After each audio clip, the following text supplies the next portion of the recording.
Hi friends, ఈరోజు మేము ఒక ఫంక్షన్కి వెళ్ళి దారిలో ఫ్రెండ్స్ అందరం కలిసి ఒక ప్లేస్ చూసాము. సో అది ప్యాలెస్ లాగా ఉంది, ఏంది ఎక్స్ప్లోర్ చేద్దామని ఇక్కడ ఆపేసి బ్రేక్ఫాస్ట్ కోసం ఆపానమాట. చూసాం, బయట నుంచి చూస్తే చాలా బాగుంది. ఇది వచ్చేసి రామాయంపేట్ టు కామారెడ్డి వెళ్ళి మధ్యలో ఉంది. ఇది ఆల్మోస్ట్ వాళ్ళు 1 ఎకర్లో కట్టారు. ఇది హోటల్ వచ్చేసి అంబియన్స్ బయట నుంచి చాలా ప్యాలెస్ లాగా చాలా బాగుంది.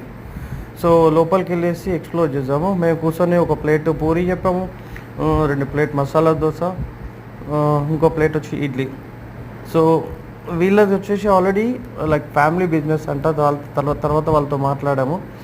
దీని నేమ్ వచ్చేసి హోటల్ నేమ్ వచ్చేసి శివాస్ డైన్ ఇన్ అని హోటల్. ఇప్పుడు లైక్ ఓపెన్ వచ్చేసి 3 months బ్యాకే ఓపెన్ అయింది. ఒకటి ఫ్రెష్లీ లైమ్ సోడా ఆర్డర్ చేసుకున్నాము, అండ్ ఇంకోటి కూడా 2 ఆర్డర్ చేసాము. సో లోపల ambience, food and everything is reasonable, looking good. So అటు వెళ్ళే దారిలో తినండి.